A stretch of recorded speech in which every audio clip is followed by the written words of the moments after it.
Yo, yo, yo, welcome to Club Top Shot, presented by Underdog Fantasy. The market might be crashing, but Club Top Shot is here. A port in East Storm. We got playoffs kicking off here. I even threw on the game to kind of flex as an NBA thought leader here. We have Mike in the chandelier. We have Andy broadcasting from parts unknown in Brooklyn, although based on his tweets, it seems like DeFi summer is starting to invade you in Brooklyn. And then we have Jack, who just spent, apparently he's liquid now buying Knicks tickets. How are we doing, guys?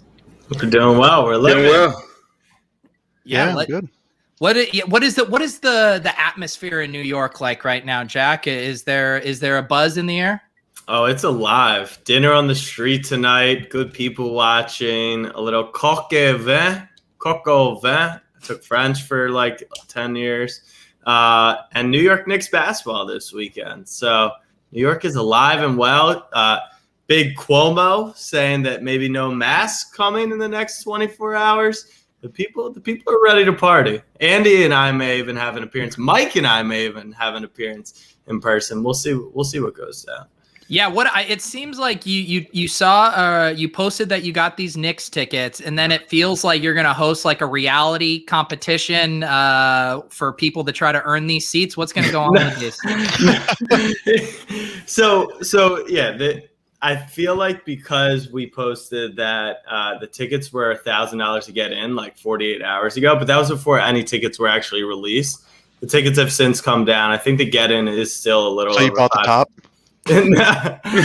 So that's the thing. I had exclusive access to buying face value tickets through my season tickets today. So I bought 4 tickets at face value for all 4 games. Game 1, 2, 5, and 7. So it was a bit misleading. I did not just buy 4 upper level seats for $1,500, $1,250 each. So I have a bunch of friends who will probably alternate, what games we kind of go to. So which game are us 4 going to? Well, that's what we're trying to figure out, because I have 3 of the seats filled for game 1, 3 of the seats filled for game 2, game 5's up in the air. That's why I said I'll discuss with Mike and Andy tonight. And if you can name the 5 starters on the Knicks, I will pay for your ticket to any of the 4 games. Are you serious? Wow. Okay. Can I ask questions? See, the quickly one is he still coming off the bench? Let me just start with Julius Randle. There you go. RJ Barrett. This is going to get bad. So I don't even know if the chat would be able to come up with it.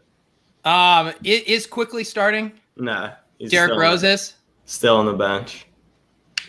Okay. Who's the player I hate most in the NBA? That you hate most in the NBA? Tyler Hero? No, that's Elfrid Payton. Okay, I should have known Payton. It should be Derrick Rose or IQ. Yeah. I am not. Oh no, Obi Toppin? No, he's on the bench too. So I know 3 guys on the bench. Yeah. I feel like that's even more impressive. It shows kind of the depth of the roster that I know. It really shows how bad Tibbs is at coaching, yet still the best season in New York Knicks history. All right, I tap out, and the chat's already starting to spoil it for me. The whole point, guys, is for me. I'm pretty sure you guys all know who's the starters on the Knicks. All right, Reggie Bullock and Nerlens Noel were those who I missed? Yeah, those are the other 2. Okay. I mean, it's hard. I mean, they're We just want Peyton such to household names in the playoffs. Yeah, they are household. I mean, Nerlens is a lotto pick. Reggie Bullock's a former Laker. These are the guys you want heading into June, July. How many players on the Knicks could you name, Mike? Can He's I a name Knicks fan. I know. I want to know how deep can he go? probably 10? I don't know. 10? Andy? If you can name 11, you get to sit courtside with Jack. No, if this was last year, I could. This year, I haven't been playing any DFS, so I'm not as In fairness, Toppin, Burks, Ntilikina, Mitch Robinson, Derek. Oh, okay. Oh, I'm naming the bench now. Derrick Rose, IQ. So that's 11 with the starters. Fake fan. Who's that guy who? Theo Pinson. Nice. That's 12. Who's the ugliest player in the NBA? Sam Cassell, if he's still kicking around. Who am I missing? I don't know. There's someone else who actually gets some minutes. Kevin Knox. Kevin Knox. Yeah. There you go. The only people you're missing is Jared Harper. He literally never Wouldn't plays. have gotten there. And the better Luka is officially a Knick. So I think that's everyone. So what? Right. Taj. Oh, Taj. Good play. I should have got that one. Runs the social media and helps us round out the Knicks roster. Clay always pitching in. So where's our excitement levels for the playoffs? I know in the Top Shot streets, there's a lot of hope that the playoffs are going to, help turn things around in the market. So where are we at here with playoffs and Top Shot?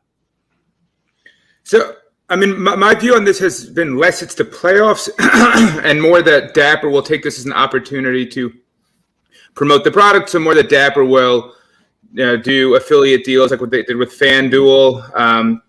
Will hopefully run potentially some real live game ads and do all these things. And it's all speculation, but I feel like if they don't do it now, they're sort of signing up for a few months of a stagnant market and maybe slowed growth. And they have such good momentum in the fundraising areas, and I think that this would be a missed opportunity. It seems like the site is stable at this point. We haven't had maintenance issues. Pack drops have generally been good, and so I think we can handle additional volume. And so I don't see why we wouldn't take this as an opportunity to really push and turn on the marketing engines. And they hired Dave Feldman. I don't know, a month, 6 weeks ago at this point. He's had some time to get to know the system, build that little team there, and so.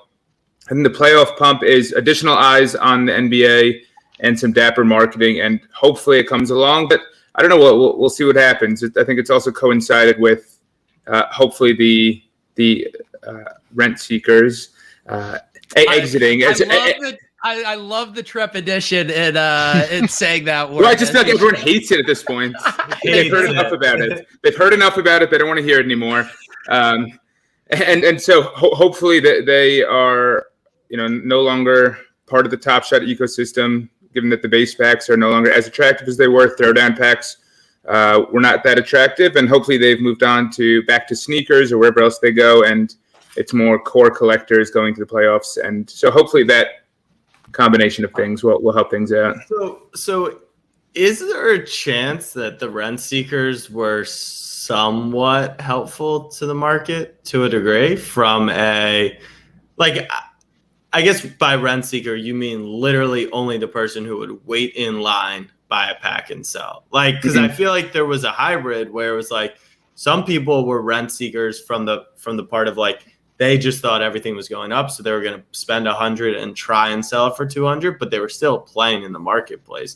I feel like we lost a lot of those people too.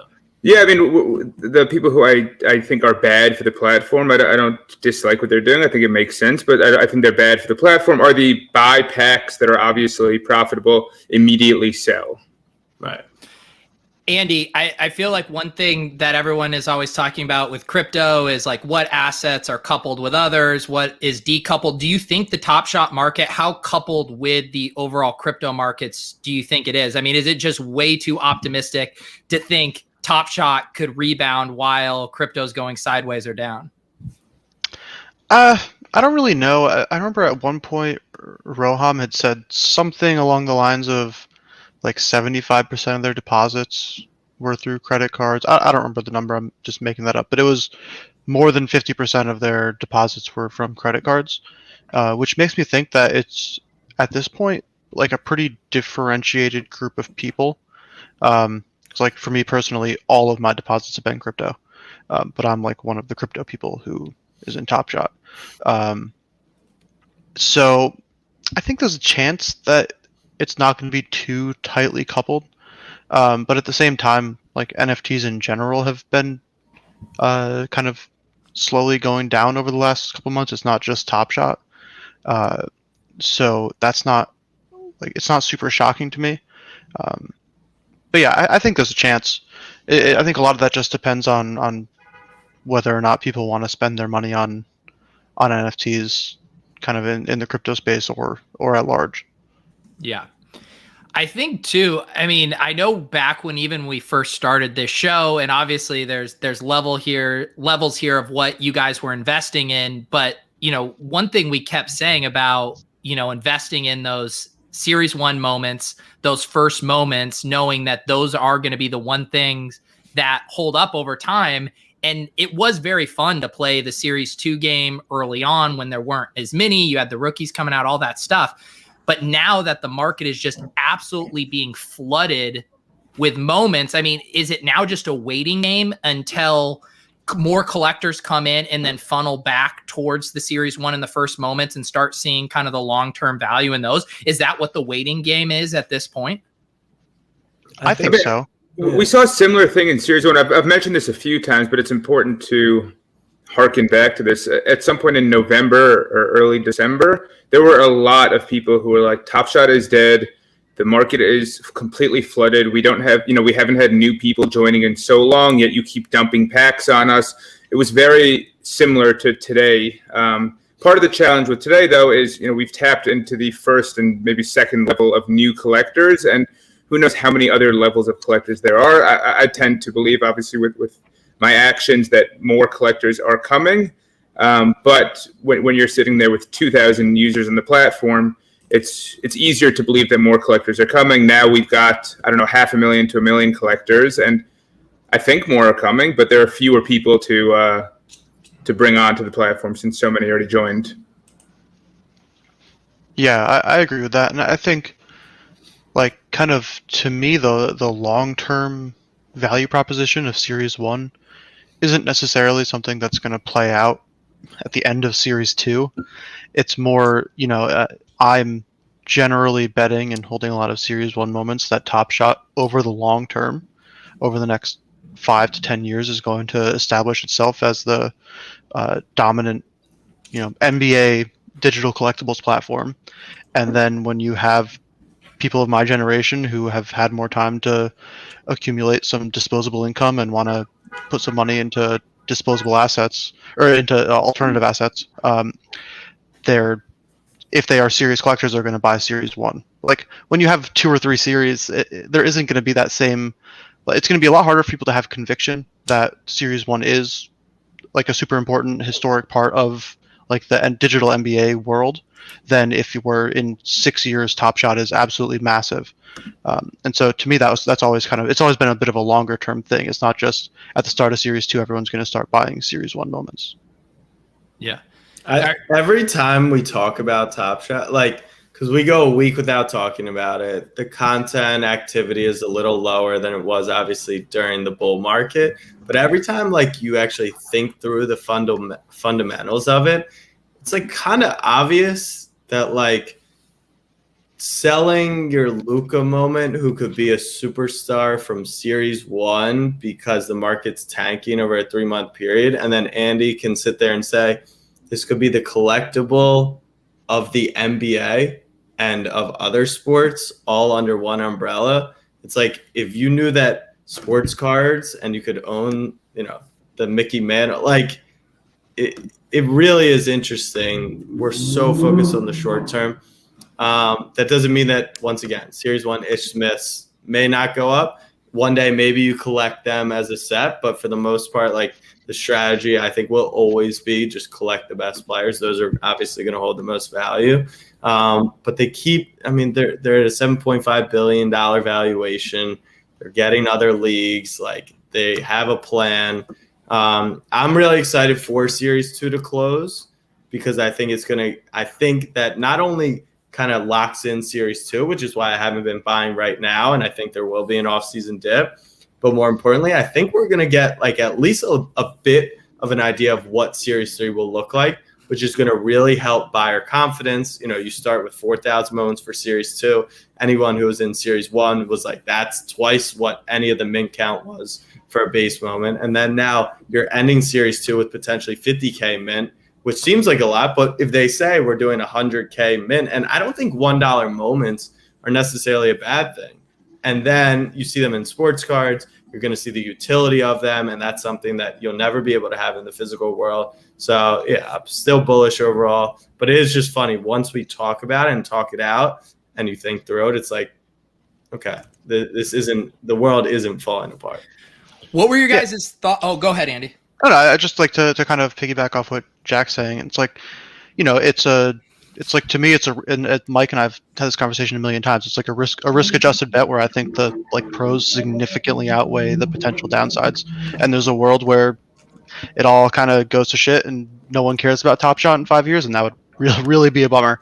But I think like the odds of that happening versus the odds of Top Shot continuing to kind of gain influence and cultural relevance, and also just like the general cultural shift to the internet and a metaverse and digital collectibles and all that comes along with that, the upside of that's just so much bigger, and it's something that I'm obviously very comfortable to bet on. That's kind of the way that I see it. Yeah, we're already, I know today in the Discord too, people are very excited about the Moment Ranks DFS competition. I've gotten to mess around with it a little bit. It hasn't fully captured my imagination yet, but just the overall concept and hinting at that word everyone keeps saying, utility.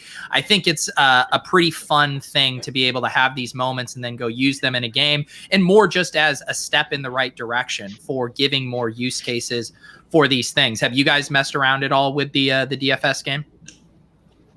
So I haven't tried it yet myself, but I'm definitely going to. I just haven't had a chance to get involved yet. They really just opened it up to the general public. They picked out a few specific names on Twitter to try it out first, and then just opened it up.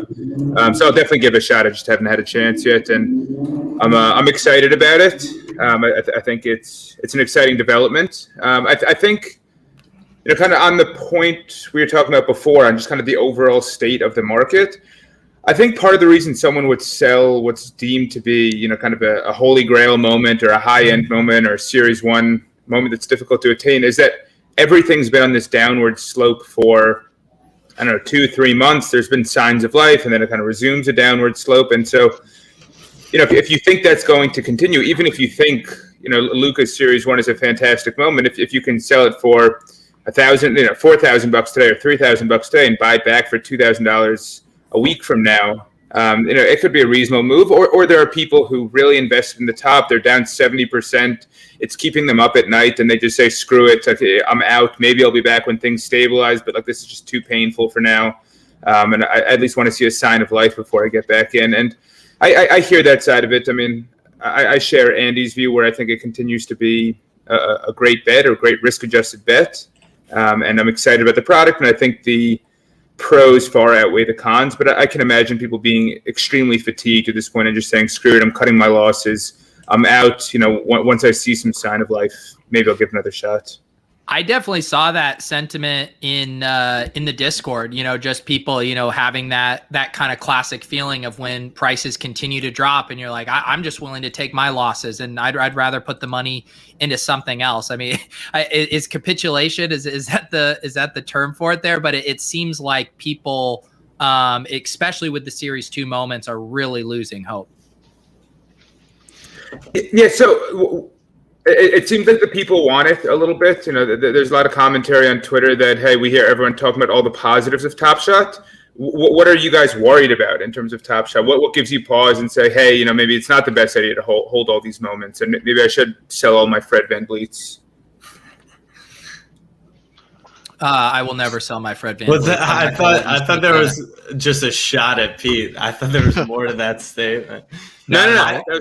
I like, when you really think about it, I don't know. I feel like the closing of Series 2, that message today just gave me confidence. I was worried that they were going to dump all the summer run it backs into Series 2 and we're just going to get even more. And it's just kind of close that up, set the market on this is all that's coming in Series 2. And now I know, okay, is Emmanuel quickly going to have more moments? Are LeBron, I feel like a lot of people feel like the rug got pulled on them again with the LeBron 35K moment, right? It was only one of them at $90, and then there's two, so now they're worth it's worth half as much. And I just feel like that's really tough for a lot of a consumer.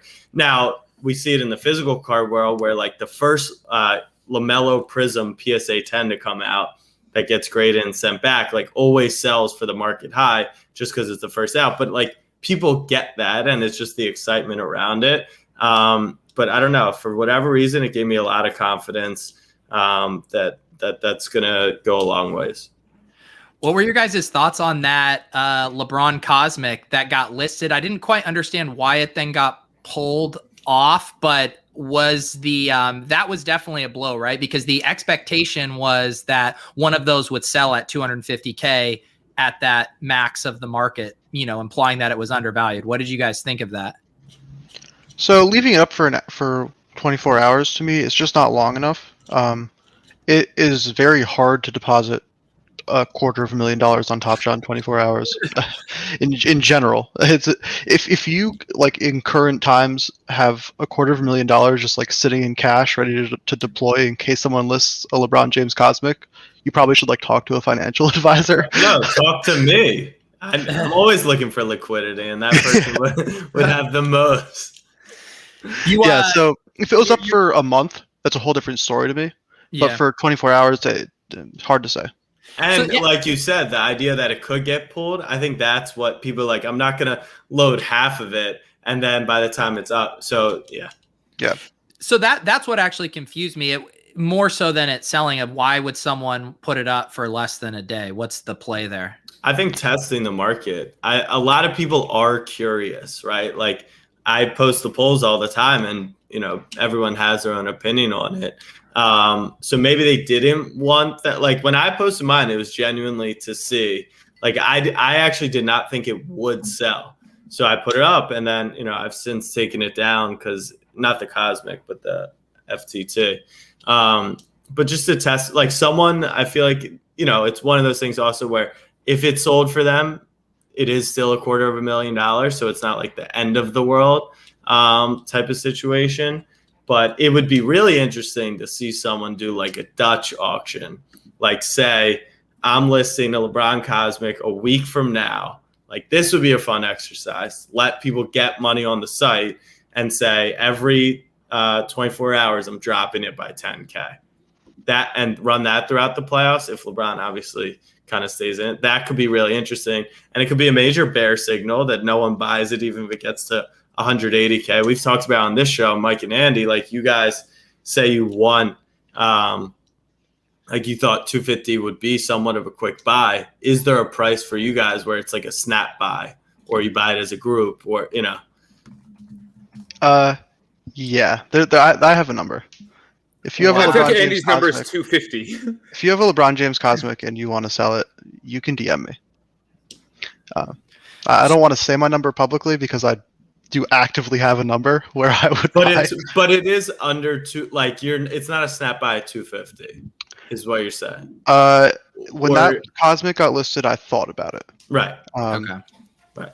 But I also just had to pay taxes, and I was licking my wounds a little bit. So it was not a snap buy.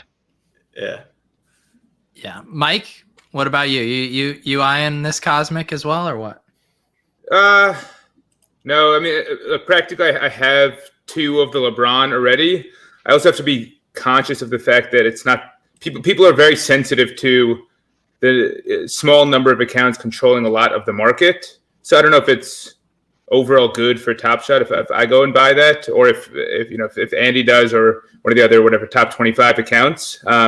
Plus, again, like we've kind of talked about, even though I do buy moments occasionally, I'm trying my best to not be tempted into putting that much more money into Top Shot. I think it's just poor risk allocation at some point for me. So I don't know. At one point I would. I mean, maybe I would participate in a group doing it, but I don't think it's the best idea for me to dump another $250,000 into Top Shot.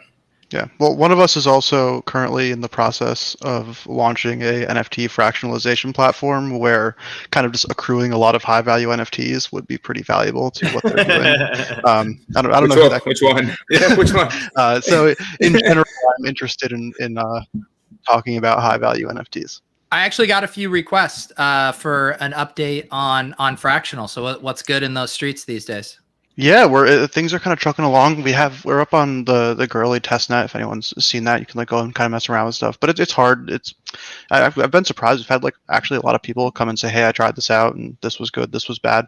But we're pretty close to launching. I don't have an exact date because we're also kind of working and like collaborating with a couple launch partners who are going to be like launching fractionalized things over the first couple like days and weeks that we're out. So we want to make sure that they're all ready to go before we launch, and then just kind of like we don't want to sit with nothing for a few days.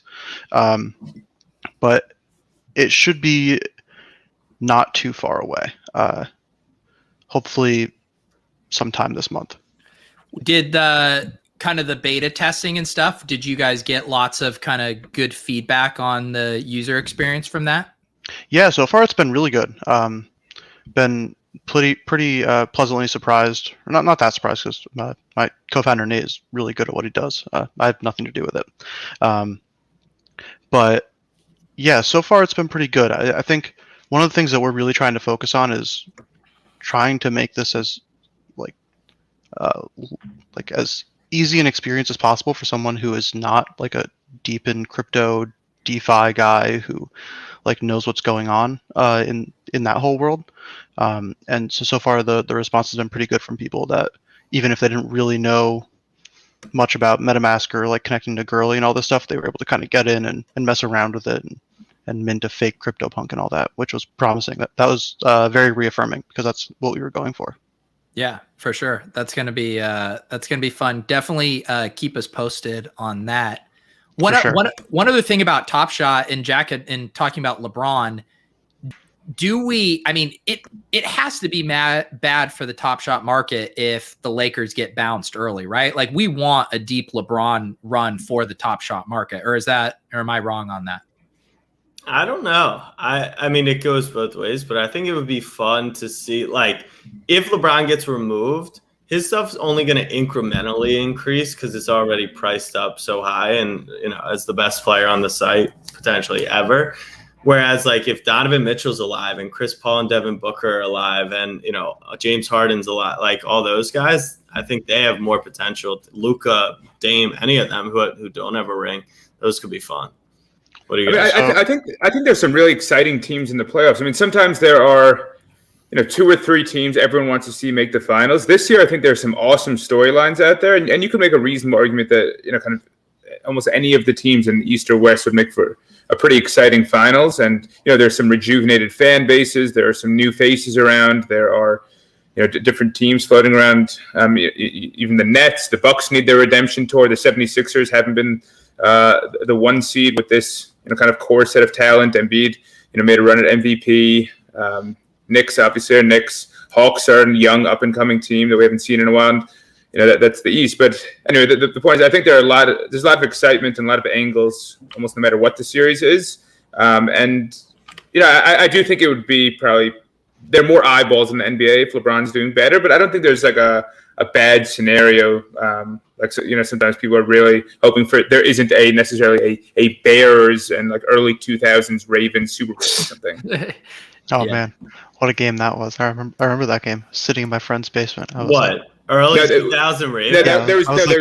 There was Giants Ravens. Yeah, Giants Ravens. Yeah. We won by 31 points. You didn't like that? I'll take the contrarian side of this. I think it is significantly worse for the Top Shot market if the Lakers are knocked out, especially in the playing games. I was listening to the one of the Ringer podcasts with Kevin O'Connor and Chris Vernon today, and they were talking about how many Instagram followers different NBA players have, because they're talking about how just like amazing the Lakers Warriors game is as far as just like fan engagement and stuff. Yeah. And so like LeBron James has 80 million followers on Instagram. Steph Curry has the second most with 36 million.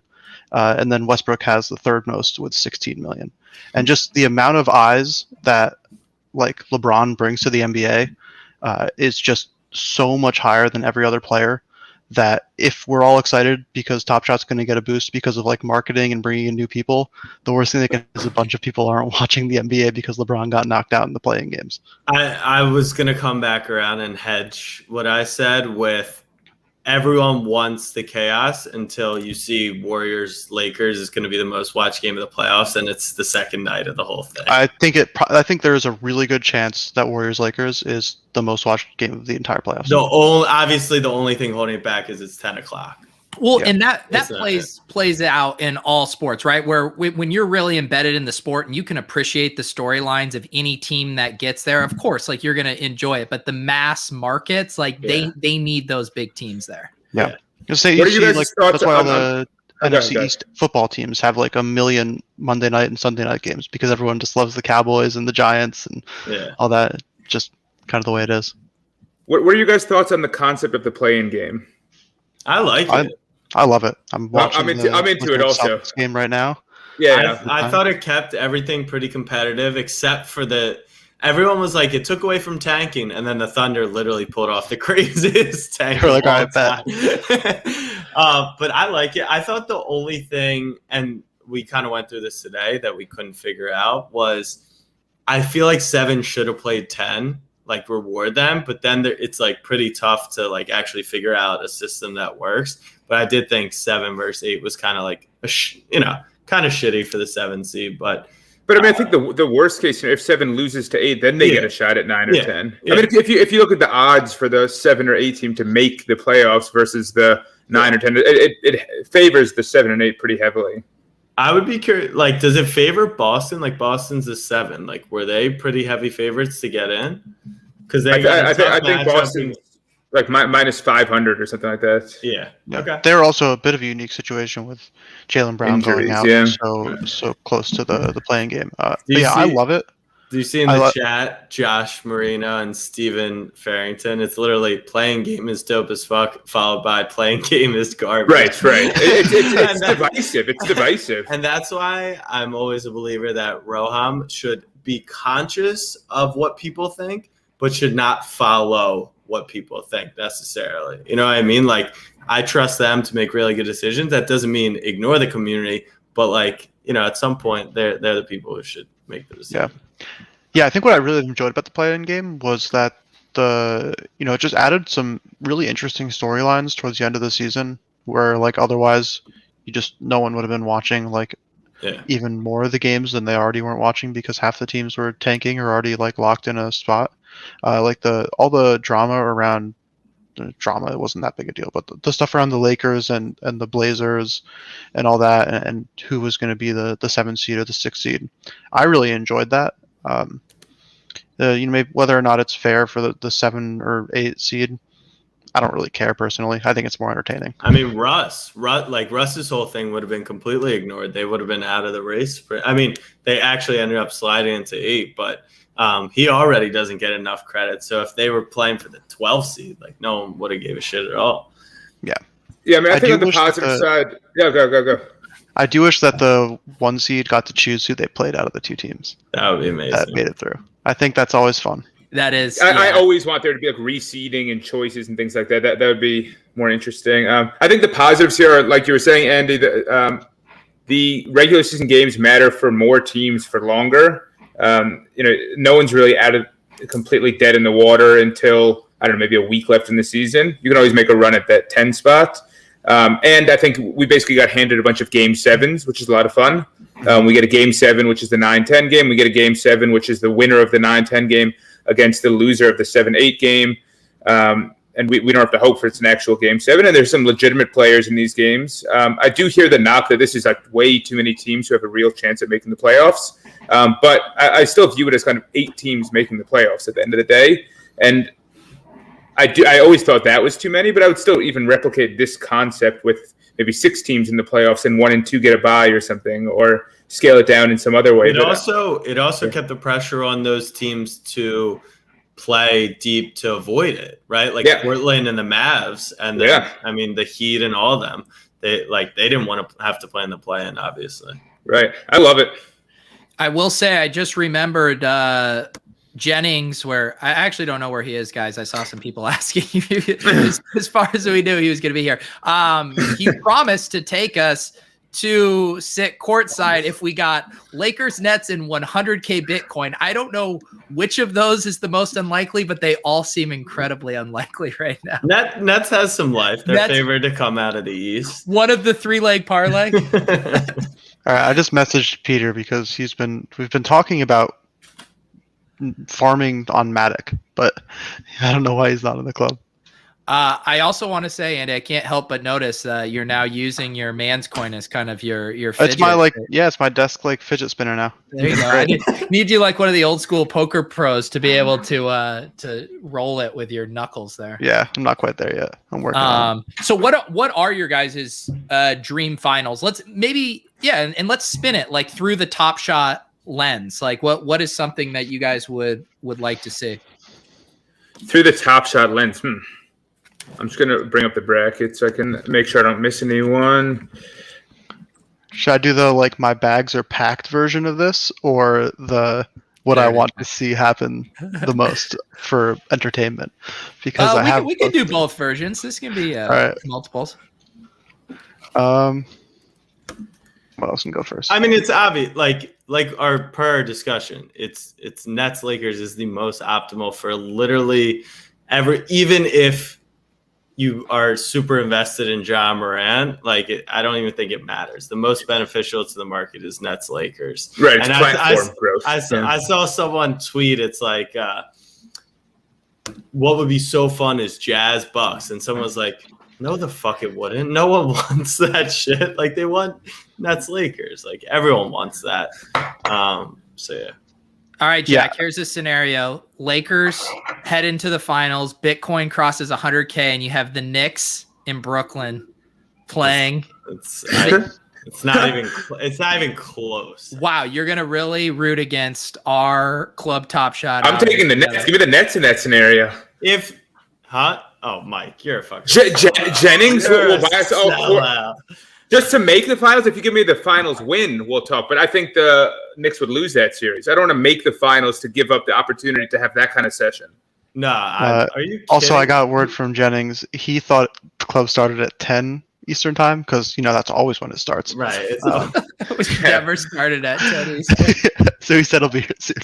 No, that's not even close. I would obviously take the Knicks, especially if you're giving me the chance to beat the Nets after the Nets think they're relevant in the state. That's a fun angle. I like that.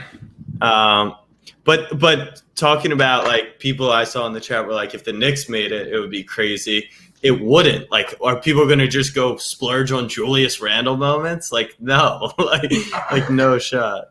Yeah, but the Knicks get the fanfare to follow. It'd be a good story. I think people would watch. So I think the Knicks get some of the benefits that the Nets would get. But I definitely hear your point that if you're a Ja Morant bag holder, do you prefer the Grizzlies to win the title or Lakers Nets, and a ton of attention in the NBA and the platform just skyrockets in general? Ja Morant probably rises in that environment too.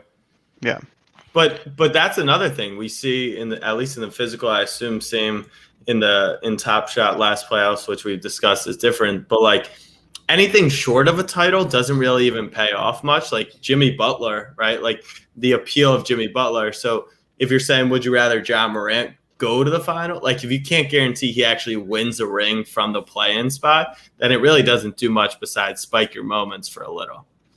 Yeah. Also, have we gotten confirmation that there's not going to be an MVP series? Because that's actually scary if you're rooting for those Top Shot moments. I think we did. I think someone had said in not so many words, we get it. That was a mistake. I don't remember. I feel like Alan said it at some point or something. Yeah. I think I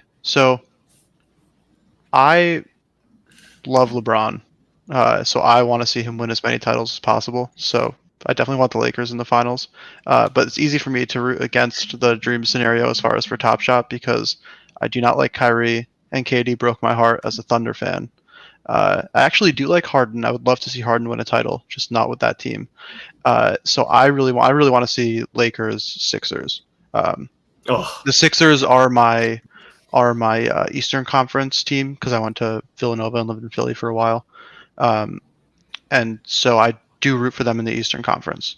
And I think that'd be a really fun series because they're the number 1 and 2 defensive teams in the league as well. So it'd just be a very big change of pace from the what we've seen all season, which has been just record after record broken for scoring. It'd be kind of funny and fun to see the finals be the two best defensive teams, with a bunch of big men grinding it out in the post. I like how, we went from what would be the best for ratings to like, what if we just slow it down, just super old school defensive big man battle. Exactly. That's like what keeps me up at night is the thought of a Lakers-Sixers final series. Like, I despise the Sixers because all my best friends are from Philly. I don't know if people know this. Like, I am not a huge LeBron fan, even though he obviously determines like 98% of my net worth right now. Have respect for him, think he's one of the greats, but Lakers-Sixers would be a disaster for me. I love how Ish Smith, the perennial top shot punching bag, and we got Winston. I think Winston said he has the sickest crossover in the NBA. He said that twice now. He does have a good cross. Okay, I don't watch enough to really kind of push back on this claim, but I feel like it's a claim you could push back on. I watch plenty, and I still don't know. he does have. He's one of the fastest players in the league too. He's fun, but he's still Ish Smith, obviously. Ish Smith, Dollar Mome Ish Smith. So the title of this stream, Market Crash, was that in reference to Top Shot or Andy crashing the crypto market? Yeah, it was in relation to everything. Gotcha. I think even since we last talked, maybe over the past 2 weeks, that we've had like a full 35%, I would say, pullback in the crypto markets. So Andy went from being rich to now he's applying to work at McDonald's in GMIfinance.com. Is that it? He paid his taxes and then lost all his money. Also, you doing all right, Andy? Yeah, to D-Mang in the chat, Tommy the Knicks pork roast sandwiches are insane. So I got a lot of respect for you for that. I do love cheesesteaks as well. Is that your shirt? Is that what he's referencing? No, Tommy DeNix. This is talking about Philly now. Tommy DeNix is a really good pork roast place. He had like a pork roast shirt on for Philly. I make tie-dye shirts. No. Shit, what were we talking about? About the market crashing. You got distracted by all frazzled. Yeah. Yeah. Well, I'm on a diet, and so thinking about a good pork roast sandwich right now sounds really nice. But yeah, the market crash was really weird because of all the Elon stuff. Like it was a really weird weekend with him like going at it with people on Twitter and stuff. But at the same time, like, I don't know, to anyone who's relatively new to getting into crypto, what I would say is like it's not all over. This has happened before. Maybe we've gotten to the top of this cycle. I don't personally think so. Not financial advice, but I don't personally feel that way. Normally the top of a market cycle isn't the second richest person in the world like shitting all over cryptocurrency. It's when everyone thinks that cryptocurrency is the best thing ever and we're all going to be billionaires. So yeah, it happens. It sucks. Just don't get liquidated. Don't like trade on leverage and stuff. And in the end, it'll probably all be okay. But also maybe you've just been farming Matic on Matic Network and you're having yourselves a good time. Yeah. So I know. Is that still crushing? Because I saw Pete is finally in. Yeah. Go ahead, Andy. Pete. No, I was just going to give Andy a shout out because I know Andy's been getting messages. I got lots of messages from people thankful for Andy mentioning Matic and AAVE a few weeks ago. And then in our Discord, Jesse Friedland kind of walked all of us who needed hand-holding through a play-by-play tutorial for how to do that. So shout out to Jesse and shout out to Andy for getting people leveled up on AAVE. Once you're in there, it's a very kind of intuitive user experience, which is nice. Yeah. All right. Good question. Oh, sorry. I keep cutting you off, Andy. What's going on here? It's been three times. Someone asked, "What's the worst case scenario for NBA finalists?" That's kind of a quick question. Should we do a quick around the horn? Yeah. I have my answer. You guys Pacers, Grizzlies. Well, do we want it to be realistic? Let's do not realistic. Okay. Yeah, we'll do one of each. Pacers, Grizzlies gets worse ratings than any sport ever for finals.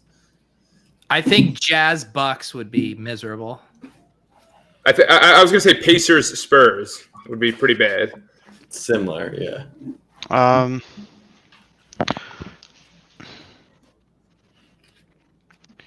Yeah, I mean, so I'm gonna just try to not say the Pacers Yeah. because it's like the obvious answer. The consensus in the chat that's realistic is Jazz Bucks. I'm not sure I agree with that. Really? I think that'd be I think there's a lot of that's pretty interesting bad. stuff there. No, I think you're disagree. back to what we were saying of why it's not good if LeBron or the Nets aren't in there, where it's like you can find appeal in it. Okay. But the Yeah, if mass we're just market's talking about gonna for be the Top Shot market, I think Yeah. Jazz Bucks is probably No, even for just ratings wise. well, yeah, just for general like fan engagement. But like, I think that'd be a pretty fun series to watch as someone who is going to watch the finals regardless. Would There's you a lot watch of- a Pacers Grizzlies all 7 games, 48 minutes? Yes, would not. I mean, I would watch. I love NBA finals. Pacers Grizzlies though. Yeah, it'd be crazy. It'd be because it would be the most insane NBA finals ever. The 10 versus the 9 with like under 500 records for the finals. The hottest teams in NBA history. Yeah. At least the Grizzlies have John Morant. The Spurs, though, what are they working with? They have Lonnie- a history. Lonnie- They have a Yeah, Lonnie history, Walker? would be worse I guess. than the Grizzlies. Lonnie Because, like, Walker. So the scenario in which the Grizzlies make the finals, like John Morant drops 40 a night, and like a couple of their other young guys, Dylan Brooks is playing really well, Jaren Jackson Jr. is playing really well, or something. Like the world where they make it, they had a bunch of young guys who all started playing really well. Whereas the Spurs, it's like DeMar DeRozan got hot, and no one really cares, and like Jakob Poeltl's getting a lot of rebounds. I don't know. Wow. All right. I know we are bouncing around a lot, but I don't want to. I do want to keep picking up on the DeFi stuff. And I heard Jack ask that too. I mean, is the AAVE, Polygon, Matic, is that still the place to be right now, or are the farmers on the move like they are whenever I get settled? Yeah, so there's like a few different things that are pretty solid right now. You can still make. So what's nice about the AAVE stuff, obviously, is it's single asset stuff. The risk is really just, do you want to hold crypto? The risk isn't.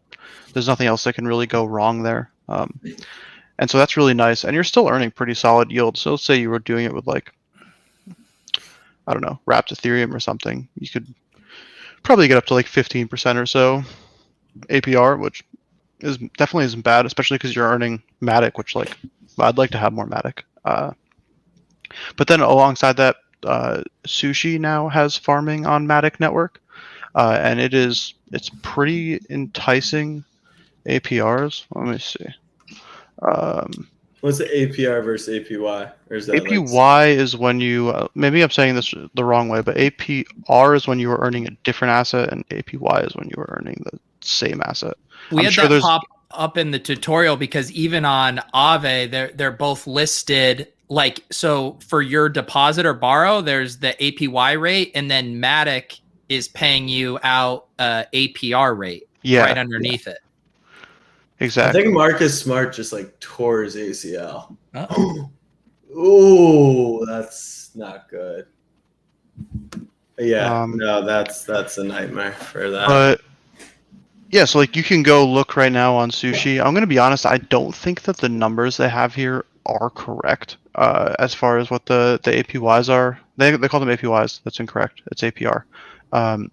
They show very different numbers on VFAT, which is the VFAT.tools is like a very no UI, just text website that I use to just kind of like track farming and stuff. It's really nice, and just it does everything you need.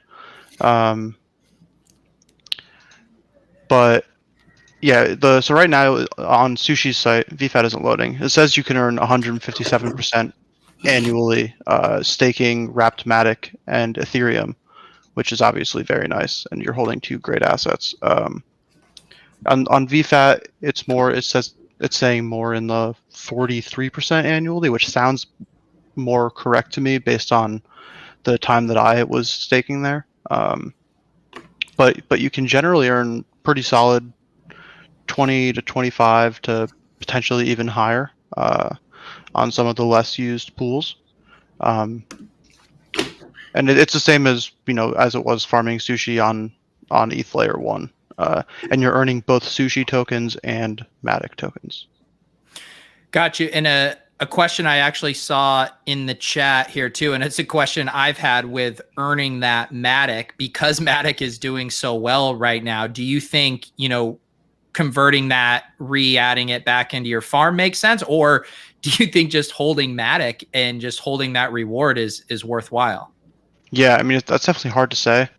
The value of compounding what you're earning is like super valuable long term. But there also like is a world where we wake up tomorrow and Matic is $1 or Matic is $3. It's been pretty crazy over the last couple of weeks. I personally, when I was farming it, was compounding because I generally like to kind of just like have a game plan of what I'm going to do and try to stick to it kind of regardless of price action, because the prices in crypto are so crazy and unpredictable. And so when I go into a farm, I'll try to, I'll give myself the reason why I want to either hold or compound, and then I'll stick to that until I pull out. And so with the Matic, that's what I was doing. But I think really just come to your own conclusion on whether you want to hold more Matic or continue to compound what you're earning and hold like half the Matic, and then kind of go from there. That'd be my recommendation. Just real quick for people who are lost in the chat. So if you are in the Deposit Kingdom Discord, the link is down below. Lots of good DeFi talk in the SAT chasing channel. And it was Jesse who walked us through it. We actually did it we didn't record it in the video chat, but he went on another podcast and recorded the full AAVE Polygon Matic tutorial. And I posted that link in the SAT chasing channel within the Discord. So if you're lost and intrigued and want to go through it, and Jesse has also been very gracious with his time and answering questions. He'll answer, and we can help you out in there as well if you want to. How do you even find your sushi on the new like interface of the Sushi Swap site? Like I can't even find it. Hey Peter. Sorry, Jack. What are you looking for? I'm trying to find like what I have staked. I can't even find it. Is it still app.sushi.com? Yeah. And so then are you on, so it'll automatically change networks for you based on what you're connected to on MetaMask. Yeah. So is your MetaMask connected to mainnet or MaticNet? I don't even know where. I think it's. Open up your MetaMask, and on the top right, you should see like it'll say Matic or Ethereum mainnet. Yeah, mine's on Ethereum mainnet. Okay, so then if you go to the yield page, it should show up for you there. Gotcha. Got it. Okay. I'm not sure if it'll like sort by which ones you are staking or anything. Nah, I see it now. So it's all so confusing. What up, Jennings? Oh, what's up, boys? What's going on, Pete? Oh, we got some sleeping issues. Ashley's shushing me already. Yeah, where are you? I'm in my basement because my my office is right next to the baby's room. She's not sleeping well today, so I saw bad life. Lumber prices are tanking. Does that mean you're finally going to be able to finish the studio? Dude, I just sent a text to those guys. I'm so tilted. This was 10 o'clock. I'm tilted.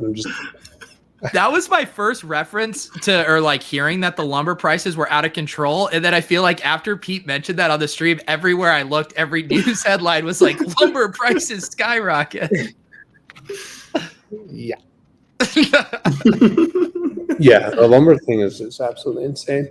But Ashley's come down. She's going to pour some wine. So I guess that'll be the detilter. And other than this market's tanking, it is really fun. Yeah, I heard people in the chat are saying Bitcoin's continuing to plummet here. Yeah. So, Pete, it looks like you're going to be off the hook for taking us courtside for that game. I think that's the silver lining. I mean, hey, it's still possible. Bitcoin takes a huge rally here, and yeah, the Lakers get hot, and then I mean, there's still some way this can work. Selfishly, Knicks Nuggets, I get courtside too. If they meet in the finals, that was agreed upon. So, 4th seed and the 3 seed, never know. Oh, I couldn't remember that. I forgot Pete also agreed to that. I didn't know if this was something you and your boy Jamal Murray had worked out after your shooting contest. I should hit him up. Yeah, he looks like he's walking around now. Hopefully Murray gets healthy. So Yeah, he'll be fine. This is where Peter tells a story. He's like, "Oh yeah, I was actually in the sauna with Jamal Murray earlier today. He's doing great." I wish. Can you imagine being in a sauna? How intimidated would you be by him? Ashley's just burying me. We're live right now, sweetheart. Hi, Ashley. Hey, Ashley. Hello. It's been a long day. What are you guys drinking? What are we drinking over there? A Hess wine? Yeah. Hess Cab? Yeah. Seems, solid. But yeah. Spot. Now I'm getting shushed about the baby. I mean, babe, come on.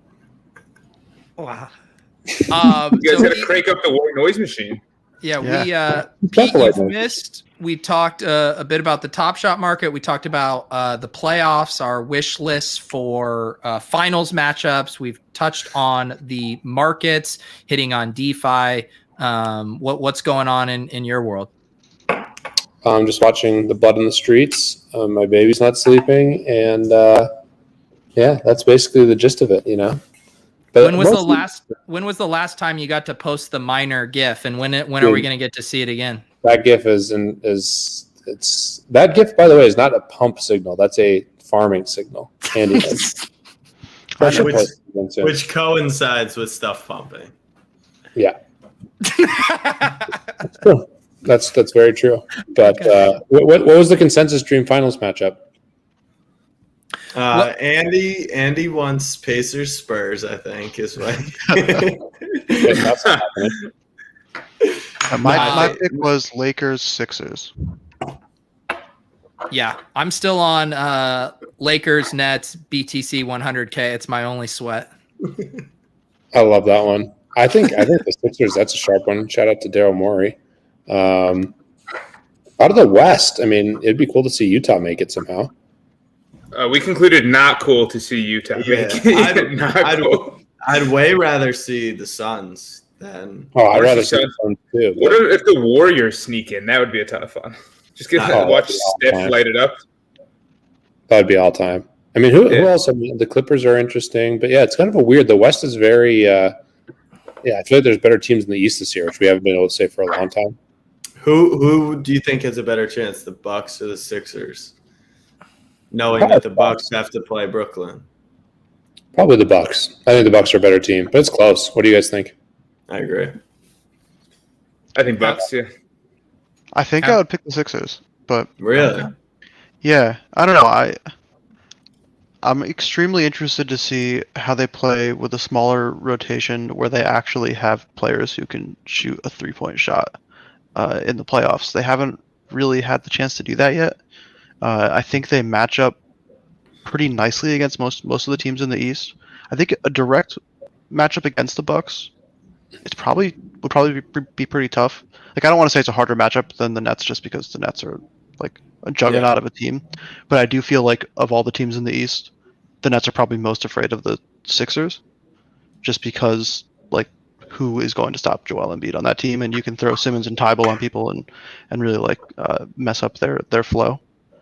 That's kind of my feeling. I always think back to who is it that was speaking at the MIT conference? Sloan? Yeah. Yeah. Who was it? The Warriors GM about your secondary and third move when it comes to the playoffs. I wonder once they take away Embiid, right, they're going to double him. What's that look like? When they take away Ben penetrating, when they move Tobias to a second and third move, when stuff really tightens up, we've seen it destroy Giannis over the last two playoffs. The Sixers haven't made it far enough to really get hit with that shit yet. And I'm really curious, what they look like when they have to make those adjustments. Doc in the playoffs has been so-so. Could he get out coached? We'll see. Which player in Top Shot Streets do you guys think stands to benefit the most by winning a title? My answer is Giannis. It's probably the obvious answer. I think he gets a title. It pushes him over that edge into the more Luka territory, maybe even Steph territory, and he's kind of hanging behind those guys right now. But there's a few other guys. He might still be a victim of that MVP series, though, right? Kind of like diluting kind of the scarcity of his moments. I'm just strictly through a Top Shot lens. I agree with the overall narrative of him winning a championship. I think so, but I feel like that's baked in at this point. So I think he'd see a sizable jump with a title. I think Chris Paul is another interesting one. Who else? That's what everyone in the chat Jokic. says. I strongly disagree with the CP3 thing. He's the top 5 point guard ever, and one ring is big, but like it's not. He's not walking around with 3 of them. It would be his only one. Harden, I don't think people will give enough credit to for that. I think Jokic isn't a bad take. Dame is interesting. I mean, Jokic is barely moved even after locking up MVP, right? Like, how much more can even change for him? That's a good point. Harden and Kyrie and all those guys, I think, to bump up a bit. Yeah, I might be the biggest Harden bag holder on Top Shot. Actually, I wouldn't mind that. Yeah. I feel like KD is interesting, right? Too, because already like his moments feel scarce on the site. Not a ton of Series 1 moments. I feel like his stuff, especially Series 1, could go through the roof. I mean, I know he's already won, but with the Nets could be a nice pump for him. Yeah, no doubt about it. It'll be interesting. I'm very curious. Tatum, it's unrealistic, but Tatum, if he carried them and he kind of solidifies himself as not only a great scorer, but a winner. I like that answer. I mean, it's him and Luka. It's interesting, like how much of that stuff's priced into them also already. Like you have to imagine Luka's shit is priced into an MVP award and already winning a title. Right. That's true. Andy, you gonna shout out your guy, the big Ragu? Yeah, I mean, it'd be huge for him. Huge for him. Really for all of Delaware, as the Michael Jordan of Delaware, I think it'd be really big. How many Dante moments do you own? I don't even have that many. Wow, not a true fan. I'll give you another unrealistic one, but Russ, I mean, if he actually won a title as the number 1 and then the triple-double stuff becomes stat padding to like legitimacy, that would just be insane. Yeah. Yeah, That's a good one. I think those are probably like the superstar on a lower seed team that just carries them all the way. Like even a Lillard too, right? Yeah. Like if he took them super far. I think Donovan Mitchell will be really interesting. Just because, like, I don't think he gets a lot of respect, and I'm not sure. I think it's wrong. He's not my favorite player, but like, the Jazz have the best record in the league this year, and he would have to be more than what he is. I think. Yeah, he'd have to win Finals MVP.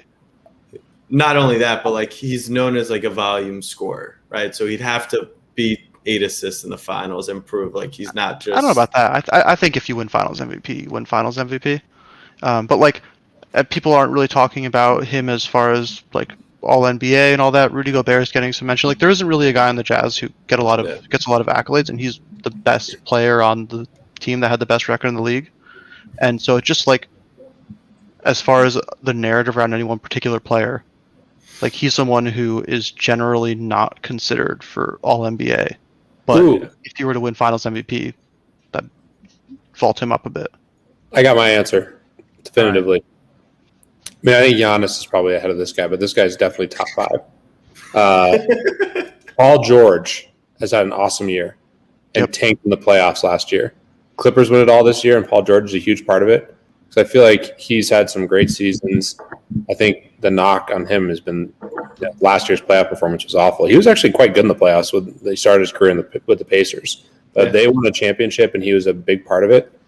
That could move him from like that, tier B superstar to like the tier A superstar. And but insinuating he wins Finals MVP, he'd have to. Right. That would boost it, I think, just based off the optic of how well he would have to play to win that award with Kawhi as his teammate. So I guess that's fair. He could win it though, right? Like there's definitely probably like 25, 30%, 20% maybe of the times the Clippers win it. I mean, it's like Kawhi the most and then him, and I don't know really who else would win it on that team, but I also feel is on that line that teeters between like the aging veterans that have like Hall of Fame cases where, it's all priced in, like with the Chris Paul, and people almost get bored with their legacy as it pertains to, okay, there's no more meat on the bone for their moments to rise. Whereas I think people with like the Kawhi, Anthony Davises, they still think like, hey, there's still room to grow here. So I guess the concern would be, is Paul George sexy enough to still really pump a lot? Sexy. Jennings, you going into any Nuggets playoff games? I'm going to the Avs playoff game tomorrow, actually. Oh, yeah? Yeah, that'll be fun. I'm supposed to go to a Nuggets playoff game. I've just been – boys, I went to Vegas this last weekend. It was the most fun ever. Doing everything you can. What was this Vegas trip? Was this another poker trip? We did go to Ben Lamb's penthouse. No poker, but that was cool. There was a poker table there, which was cool. A lot of golf and way too much drinking. So I've been playing mad catch up, and I'm in a little bit of trouble at the household here. Just I'm trying to get it back, but yeah. Well, at least you're smoothing things over with a club appearance and heading to the Avs game tomorrow. It seems like you are doing everything you can. Yeah, exactly. Are you still going to Miami in 2 weeks? I've been getting a lot of peer pressure to go to Miami, but I don't think it's going to happen. Oh, Andy, you got to go, dude. Dude, we need to do a New York rendezvous this summer. I want to make it out for the tennis match. I definitely want to get your guys' perspective because I feel like when things are going up, I'm not like super excited other than like learning in crypto. But going down, you always have that feeling in your stomach. I definitely would love to hear Andy's perspective and all you guys, but even with DFS and like gambling and stuff, like the wins were never that exciting to me. They were more just like kind of relief, but the losing, and then when markets go down, I guess right now I'm thinking a little bit about buying stuff, which is nice, but I'm already so deep into crypto relatively. Andy, I know this is like your whole life. Like, how do you guys handle things going down? And like, does it motivate you to work harder? Do you want to just not look at it? Do you want to like go do something else? Like, how do you guys handle this stuff? Well, for me, it just like, I mean, not in times that are immediate like this, because I have outstanding collateralized loan positions and stuff that I have to make sure aren't getting liquidated and stuff like that. So in that sense, depending on kind of my like current asset allocation, it can be stressful, just because I don't want to get liquidated or something. But for the most part, for me, I think like I have been in crypto for like a little over 4 years now. I've like owned and been actively working in it, and like I don't really sell. I've never, other than to pay off my student loans and to pay taxes, I've never sold any crypto to like take any money off the top. And I just am gonna hold it until I no longer like am confident long term in crypto being something like a revolutionary technology. And as of right now, like, the market going up or down at any given time doesn't change my opinion on that. And so I think the most important thing, I was saying this earlier, is just like, if you're making bets if you like have a relative game plan and you are like actively making choices and bets on coins and stuff that you are confident on, and you've like thought through and talked through with other people your thesis on these things, it gets a lot easier to not really care what the price is at any given time. And like, I'm not at a point in my life where I need to cash out a bunch of my crypto holdings, thankfully, and so I'm just not going to. And so the price this week or next week or in 2 years doesn't really matter. Everyone knows Andy just checks the prices for his Twitter content and for memes. Like that's only reason. Your content. Well, it is like, it is one of those things where you got to enjoy it, right? When it's fun, and then you got to detach your emotions when it doesn't get as fun with the price action. And I think that's one of the things with Top Shot, right? And why people say utility is when your only interaction with the product is staring at prices in the marketplace, like that's going to naturally lead to an unhealthy relationship with it. So like, what are the ways that you can engage with those Top Shot moments in a way where it's just not exclusively about the price in the market? Because then you're not going to be able to sustain what are very natural pullbacks in markets. So I think in answer to kind of how I'm thinking about this right now, I try and keep perspective where, I mean, it's going to sound ridiculous, but let's all play a game. What was the Ethereum price and the all-time high for Ethereum as of May 1st, 17 days ago? The answer is it was below $3,000. So we're like 2,700. right. We've rolled back the clock 2 weeks from an Ethereum price standpoint. Bitcoin is obviously worse off, but that's something like 3 months. And so, I try to keep that in mind. It obviously sucks. It's a huge percentage drop. You look at your accounts and the numbers are way smaller than what they were. A weird silver lining of it is that during the bull run and the run up where there were coins left and right, projects and platforms left and right going up 30% a day, 40% a day, 50% a day, I was like losing sleep, feeling like I was missing every single opportunity. And it's not bad to let things breathe and marinate a little bit and kind of come up for air and look around at things outside of crypto for a while. And this has kind of given me the opportunity to do that. And then on the positive side of things and why I remain bullish on all of it is that you look at the average daily users on MetaMask. I think, Andy, sense check this, please, that this is memory from a tweet, that I saw something that there are like 600,000 active accounts on MetaMask right now, which is a really high number. I think that's a really low number. So that'll seem high next to you, the founder of MetaMask. But for us normies, that it's a pretty small number given the use case of the product and where I think crypto's headed long term. And it's kind of table stakes at this point to have a MetaMask if you're at all seriously involved with crypto, and to see so few people involved, to see the immense potential of the ecosystem.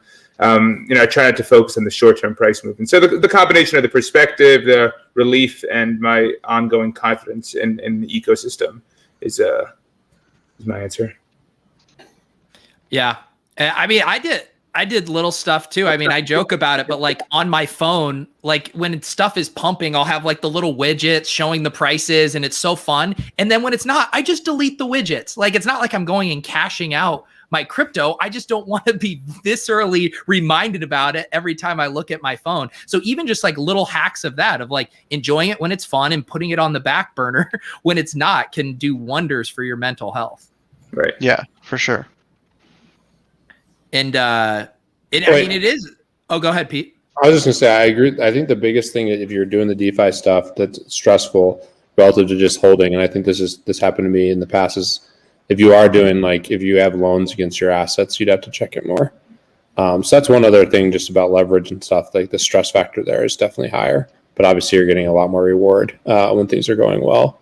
But yeah, I think, Pete, you make a really good point, and just broadly, you can't.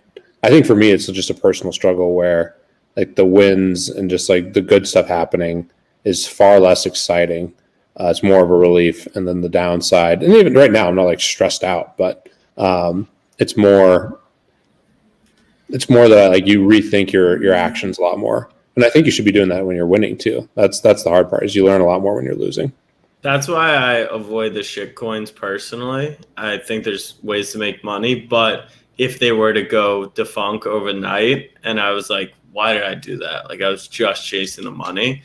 So I think that can help a lot of people. Yeah. What you just said, Jennings, which is like, recognize, and Andy's touched on it too, like what you're investing in, actually believe in it, not just, buy Safe Moon because some guy on Twitter is, making videos about it. Andy, what is your take on all that? Obviously, we've had stuff with the GameStop, Dogecoin, and now even more recently with like Portnoy, like Jack was referencing, pumping the shitcoin as a bit and stuff. And this idea of seeing influencers, seeing TikTok, people be able to really actually meaningfully move prices versus like the stuff with actual strong fundamentals. I think people tell themselves like that money will ultimately float to good projects. I was reading a thread on Twitter today about 0x, and people were saying, well, it's just poor marketing. Like, people don't want to invest in a coin called 0x. They want a coin called 20x, and so where are you on that stuff of like, there are some really exciting projects with really good development and technology, but they might not be getting talked about on TikTok. Yeah. So I think, I don't know, my view of Dogecoin has changed dramatically over the last year. I've never owned a Dogecoin. Do not currently. Never have. Probably never will. I totally get it now, and I do not think it is a bad cryptocurrency to own. I think kind of the way that I feel about a lot of that stuff is that like Ethereum and like the EVM and the ability to create these cryptocurrencies out of nothing and do like all this degen yield farming on them and stuff. It's basically just like a new internet casino. That's kind of the way I think about it now, and people love gambling. I don't think it's going to go anywhere. I think it's going to stay around. A lot of people are going to get burned. A lot of people are going to make money, and that's just like, how playing poker works. And it's really risky. Something that Crypto Kobe said on a stream recently that I resonated with a lot was that he personally holds things where if he lost all of his money and had to explain to his parents why he had to move home, he wouldn't feel like a complete idiot. And that's kind of an ethos that I live by, where I don't really like play with all that stuff just because I don't know. I feel like there's a lot better longer term rewards that have a significantly higher chance of paying off by spending some time and researching things and really trying to get in the weeds. And that can be seen with like Ethereum or like Maker and a lot of these DeFi coins or Synthetics was one, or AAVE. Both have like I didn't ride either of these, but have both like 1,000x'd over the last couple of years. And they're coins that launched in 2017 and were around, and there was a small group of people in all their discords and stuff who were chatting about the projects and really believed in it, and they held through it being worth nothing for a really long time, and then they all made like life-changing money. And so like to me that is significantly more interesting than just like trying to see what your favorite TikToker is talking about. But I don't think that stuff's going anywhere, and I totally get why people like to do it because like gambling is fun, and so people are going to keep doing it.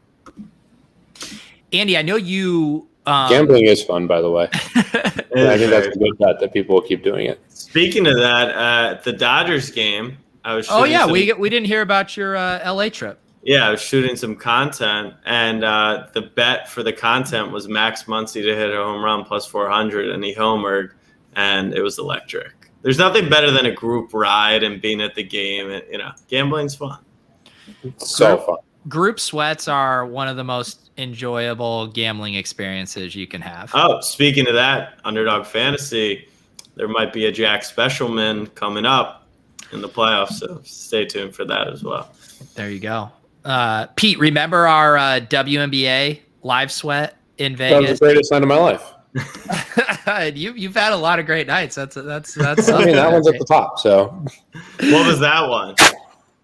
We went to an Aces game. Who were they playing, Pete? I think I remember. I just remember the coach. I remember Levitan tilting about the coach. Of course, the GOAT, Asia Wilson. I mean, Asia Wilson. Well, the GOAT. The best part is Adam, was grinding WNBA DFS and had like some source on a player who wasn't on the plane going to the game, and so had strong conviction on a side. So we're just all unloading the clip, buying these good seats, and then just going and just screaming the entire game because it was a sweat. I think it took us until the fourth quarter to cover the spread, but yeah, that was a good time. I mean, there's no better. I mean, that was the dream. We had a great crew. We were all lined up with Aces and Asia Wilson, and we all won money. It was incredible. I've already done this bit. I've already done this bit to Peter. What he says. That night's up in the top 5, but the Aces game. That's a clear number 1. That was a good one, and that's why we need Lakers Nets BTC 100K. BTC 100K. It's looking less and less likely. We need. Yeah. How do we time that? We still have time though. I mean, we still have almost like 2 months. 2 months. I mean, things can reverse in a hurry. Exactly. We need a blow off top, and we need Pete to buy the tickets right when it shoots past. I'll tell you what, if BTC is 100K and we're going to that game, we're buying sick tickets, I'm going to sell some BTC to buy the tickets. That's what I figured. I'm pretty sure Connecticut Sun's home court is at Mohegan Sun, by the way. So as part of our New York trip, I don't know. Are they still? Is the WNBA going on right now? What's happening? It is. started They up, just yeah. started. Yeah. Sabrina had Oh, yeah, a triple-double, right? I just saw that tonight. headline, yeah. She's awesome. I've been to one WNBA game in my life. It was a good Which time, one? though. What would you say was the best night of your life, Andy? I wouldn't go that far. It was cool, though, because, you know the Spurs assistant coach, Becky Hammond? Yeah. So she used to be relatively close with my dad when she played for the what is it, the Liberty? No wonder you're angling Yeah. for Spurs Pacers. No, so my dad's a pastor, and she would come to our church, and so like my dad knew her pretty well, and so she got us some tickets. Wow, So Andy. it was cool. So I got to like meet the team. Andy's That's, dad's a pastor. That would have been low on the lot. Agreed. A lot. Shocking, right? Like that would have been a pop quiz. Like here's your multiple choice. Andy, we both have Becky Hammond connections. My cousin played with her at Colorado State. that's funny. When they made she's been to my house for Thanksgiving before. Wow. Yeah, Becky Hammond is a true goat. She is awesome. She's very nice. She's very nice. Yeah. We have a guest that is going to join us. We have Nathan, aka FFDoom, from the Deposit Kingdom Discord, one of our VIPs. How you doing, Nathan? Hey, I'm doing great. It's great to be in the club. What's up, guys? What's going on, Nathan? Hey. I love that username, by the way. It's a fun Oh, one. thank you so much. I get a lot of props on it. Is but, that fantasy football Doom or something else? Yeah, that was the whole idea behind it. I'm a pretty big MF Doom fan, so I was trying to be, creative with my. I don't even know what that is. Oh, come on, Jack. What is I'll show that? you, Jack. Got the mask right here. Wow. He's a rapper. Yeah, Oh, yeah. He passed away recently, but Yeah. Yeah. yeah. He just had a really good collaboration post-mortem album come out with Czarface. Oh And yeah. I believe your Twitter avatar is the FFDoom mask over Adam Gase. Is that correct? Yeah, that's correct. It all started. I'll be honest, in Arby's at a lunch break. I was going in from my dealership job out of college, and on the TV there's Adam Gase, being signed by the Jets. I just remembered like, oh my God, who is this maniac with these eyes? Like I'd always known his name, but like to put a face, like that's who they're hiring. Like, my God. So I just thought, I thought that was a funny moment. I just like throw the mask on there because who's the biggest like villain in fantasy football? Adam Gase. There you go. Well, welcome to the show. Excited to have you on. Tell us a little bit about yourself. Clearly a fantasy guy that has caught the Top Shot bug, it sounds like. Yeah. So like obviously like UP, I actually work for a marketing company. So we were actually working remote the past year. So I was able to get into your videos a lot, from last season, and just watching your stuff, week in, week out. It's been awesome. And but yeah, I work as a graphic arts manager. Basically, I'm in charge of like running like all the graphics and stuff for our marketing company. So a little about me too. I also like obviously skateboard. I got the skateboards in the back. So kind of like to do a lot of different things. Not all my friend groups, fall in that Venn diagram of stuff, but it's whatever. There you go. And do you have any moments you're keeping a close eye on during the playoffs? Are you a hodler? Are you buying the dip? What are you doing? I just been kind of sitting on some stuff. I mean, kind of thinking about maybe moving away from some of my moments, like from players I know aren't going to be in the playoffs much longer. I am from Indy, so I've got some Pacer moments, but I know they did pretty well tonight, but I don't think their season's going to last much longer. So I've already thinking about maybe moving away from some of those because I know they're probably going to dip, but whatever. I've got some other stuff too I want to sit on, but I kind of already made all my money in the beginning. Just I'm just happy what I'm working with now. It's kind of house money. It's how I look at it. There What's you your go. username? I'm going to scout out your account. Oh boy. Just FFDoom. He's That's really- consistent. It's good Yeah. branding across all the platforms. Right. This is where I will report back.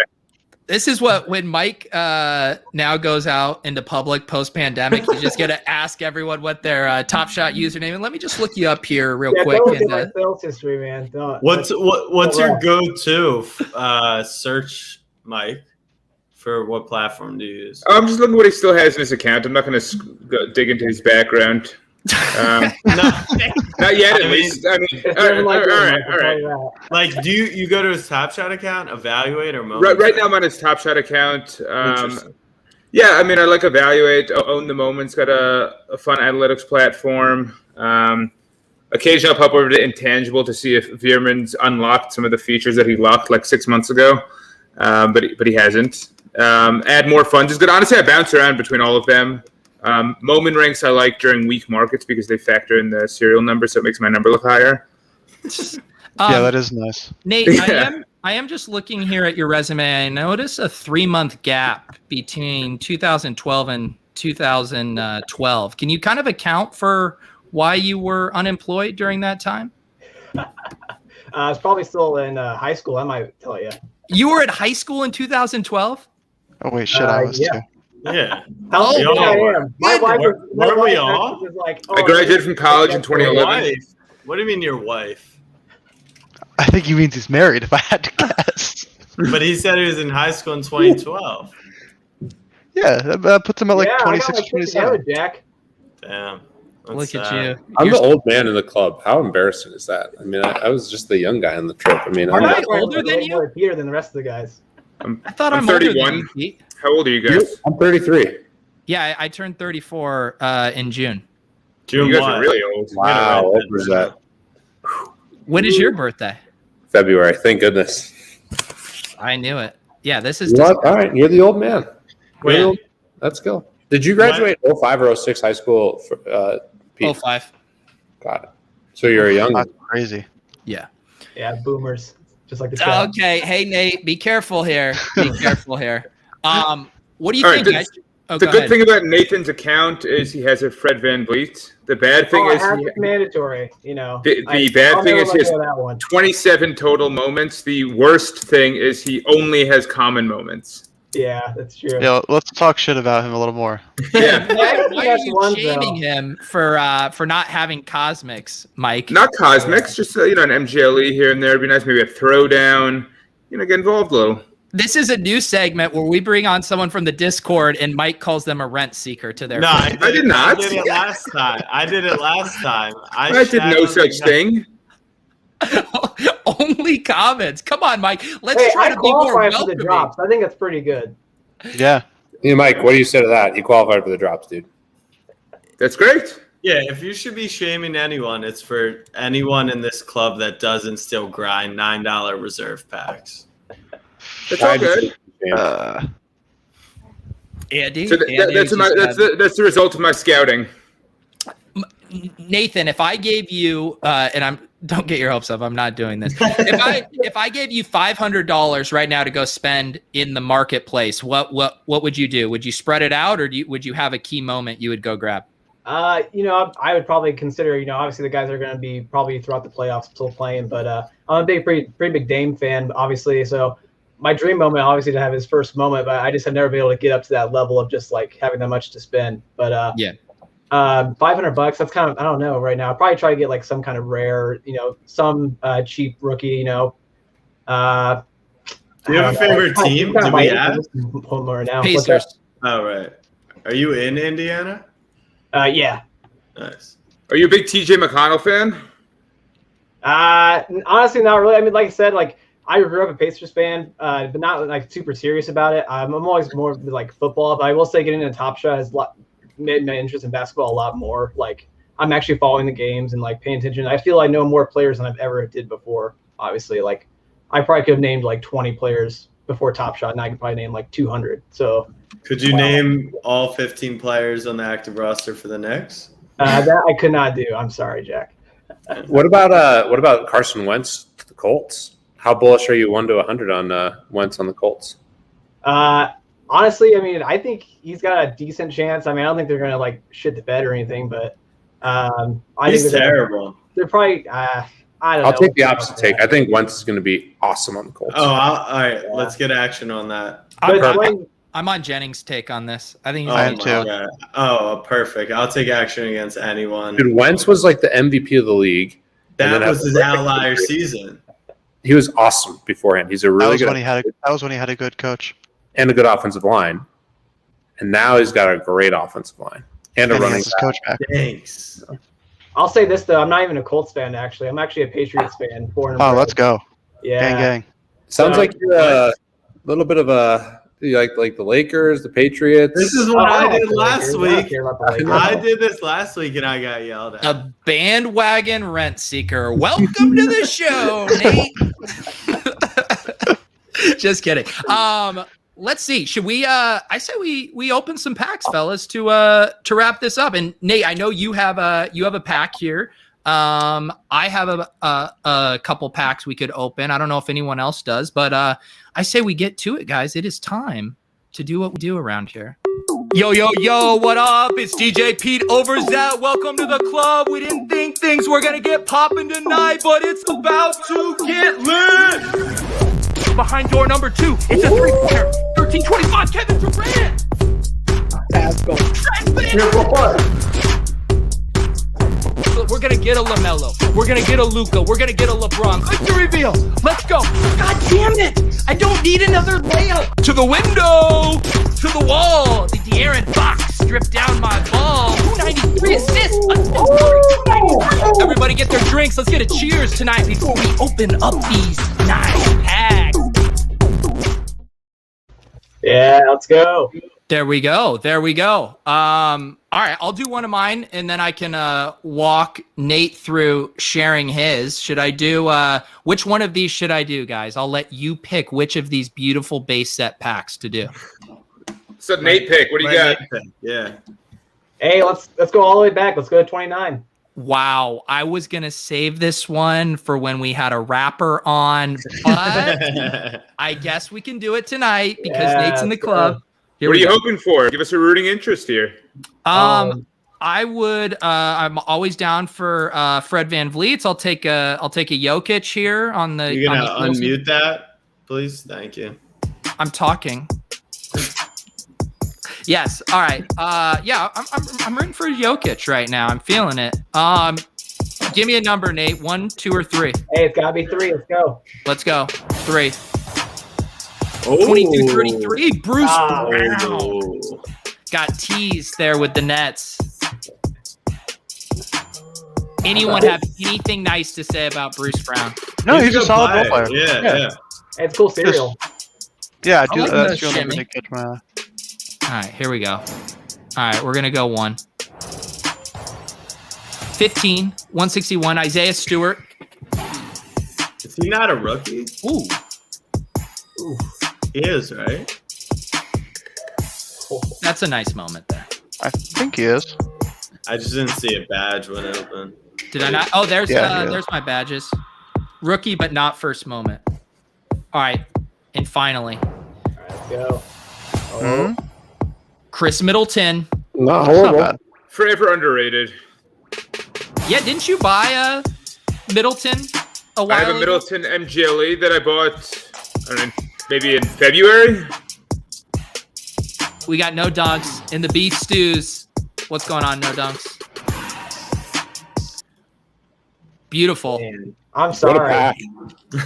Nate is like, I'm sorry. It's electric. Don't say it. Don't say you're sorry, Nate. We're No, it's saving all all your the we're saving all the MVP caliber players for your pack here. Yeah, we'll see about that. All right. Do you need me to walk you through how No, to I think share we're a Chrome good. tab? All right. Honestly, it'd be my pleasure. You gotta check the box. Check the audio box. I don't think he knows to share Nate. audio. If people now know how to do this on their Okay. own, I have no purpose on this show. All right, let's go. Ooh, wow, you are too good. Hey. Okay, I like There you go. the new color, the kind of the Phoenix Suns colors on this release 34 pack. Yeah.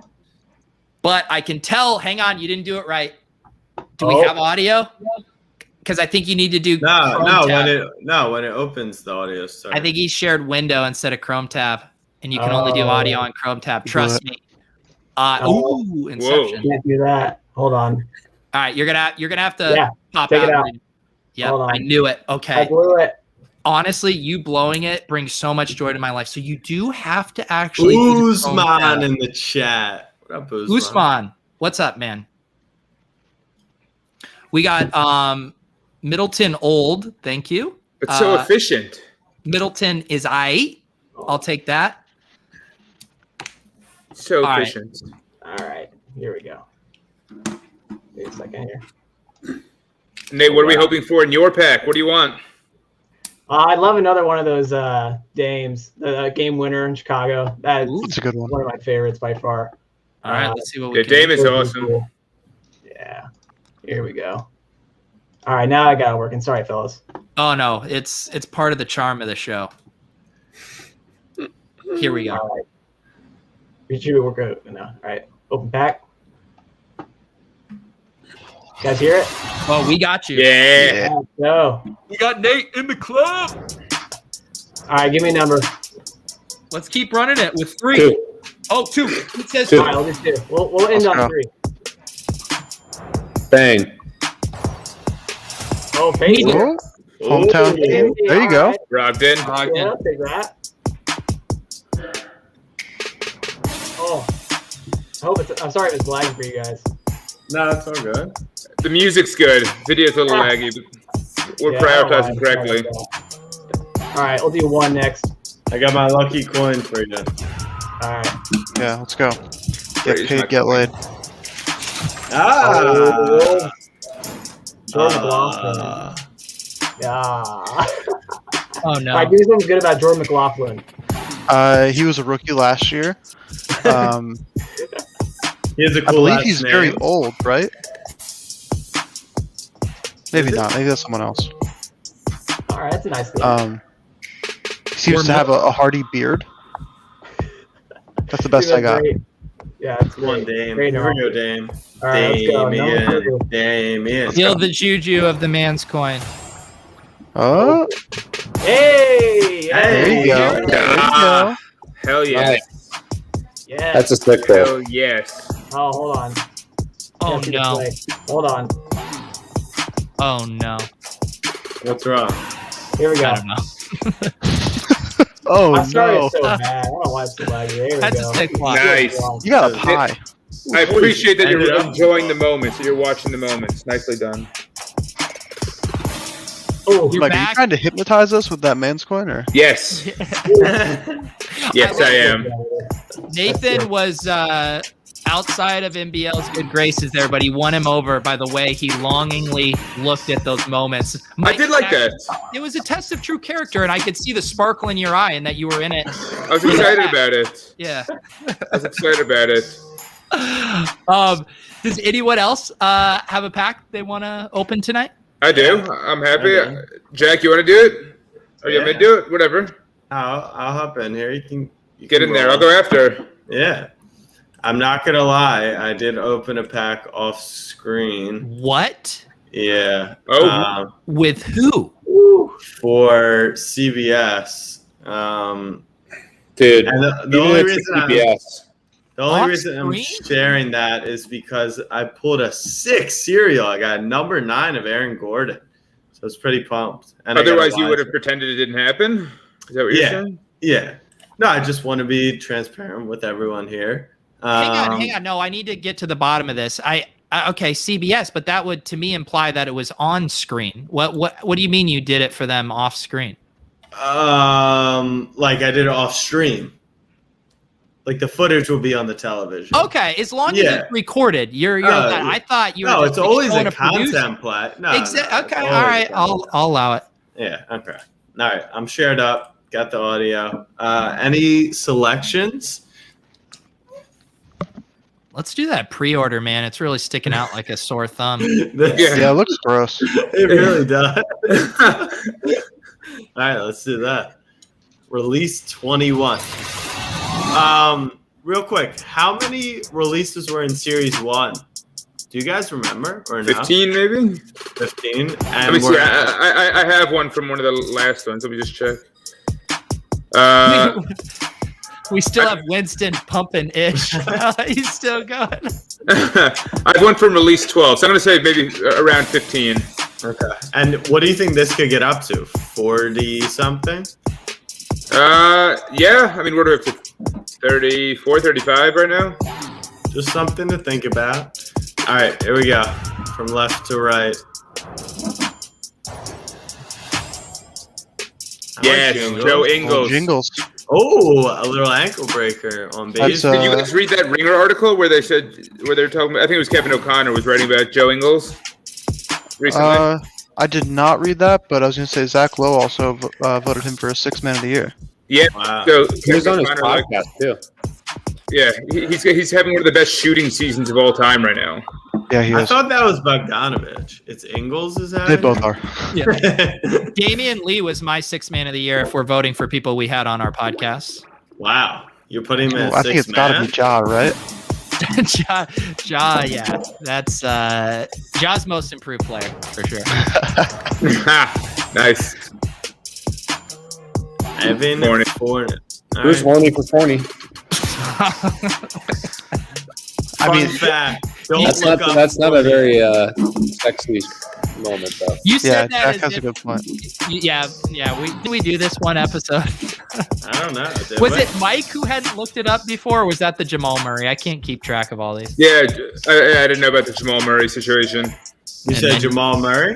Yeah, the Instagram live video.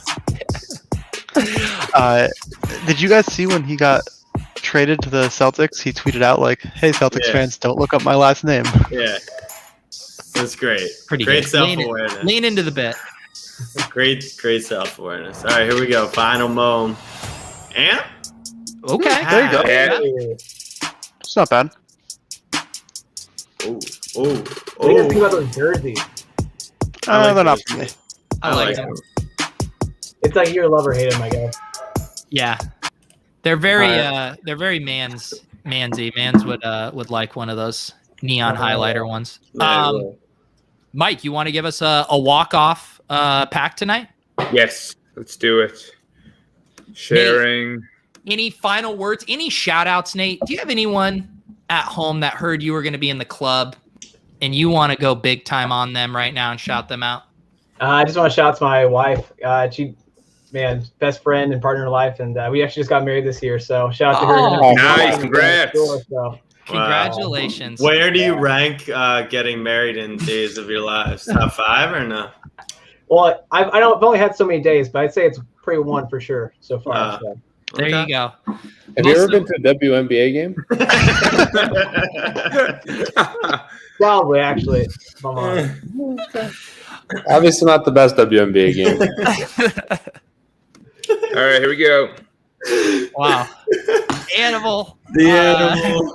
Getting divorced is better. And you're not even speaking from experience, but you just know that you're going to get to experience that someday, and it's going to be a great joy, it sounds like. Shout out Animal from the BDGE crew.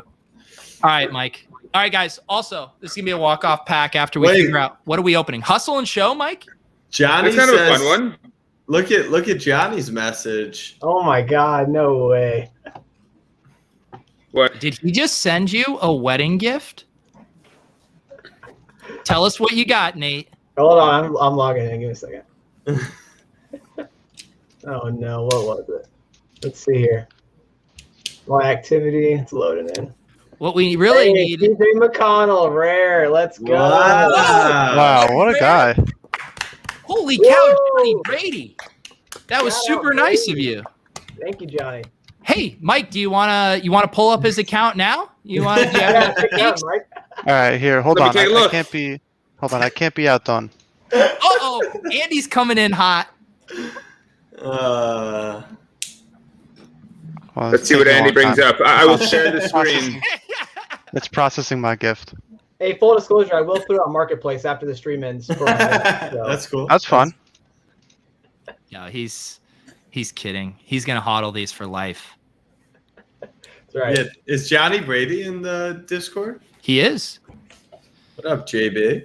Don't right. try to butter up to him as if he's gonna send you a moment, Jack. No, I'm not. JV. I just appreciated that. The moment should be sent.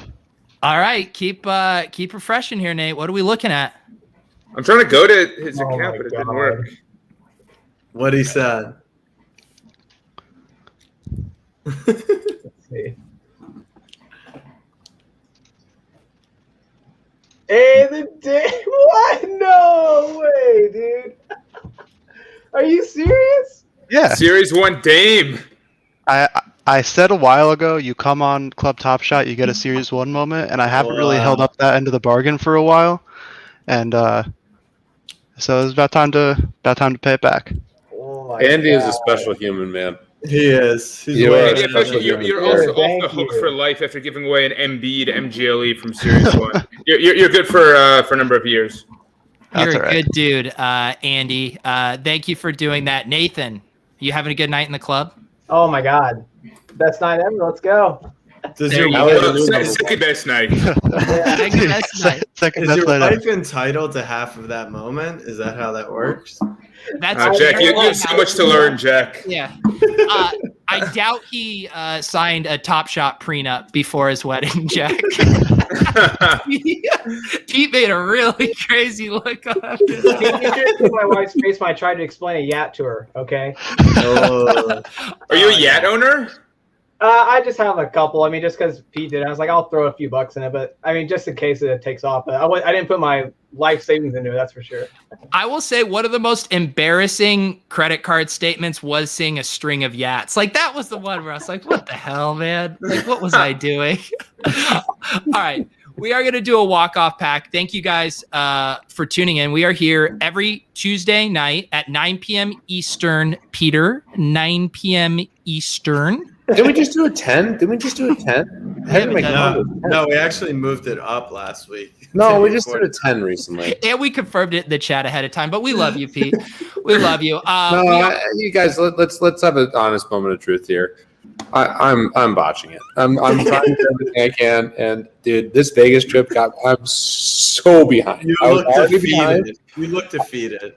I was behind. I said, you know what I'll do? I'll go be a degenerate for 3 days.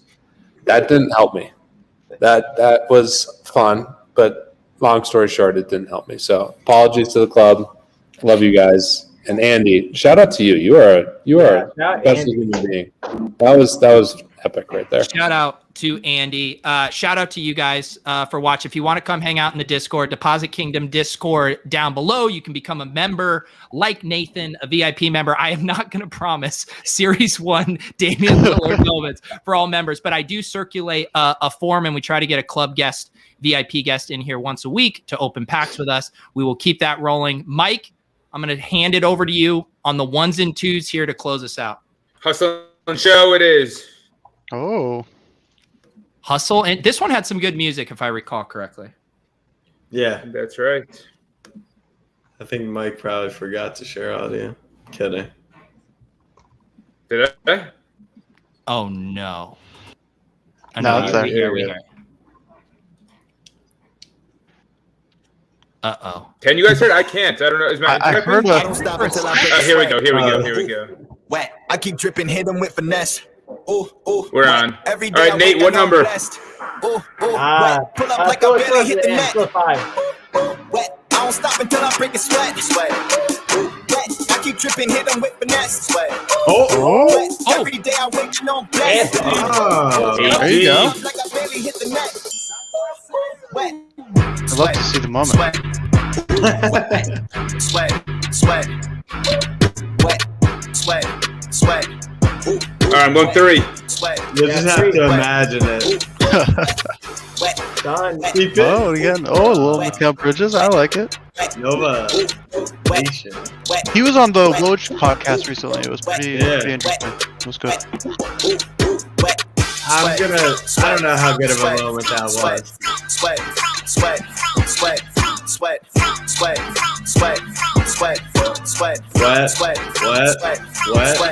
Sweat. Keep on looking in the mirror. Yeah, put it through the pretty get clear. All right. Show my heart from the That's tear. like his first dunk in a million years. So. Slip slide out of last year, facing my ocean of fears. Trying to take Yeah, it that was to the you, craziest that stat this disappeared. season, When it how get many too hot, games my he went peers. without a dunk. I'm off the boards, trying to ride the Yeah, wave. I'm it's at the board, ridiculous. charging when I'm drained. My news feed, my breakfast Whose for my song brain. is Yeah, this, by I need the my way? wetness rinsed. I'm in the pool, trying to stay Not afloat. sure. Driving through the lane like a boat. Buzzer beater, pressure make a Blazemore. If I hit it, it wins. Anyone have like I don't stop until I Shazam? break a sweat. Still?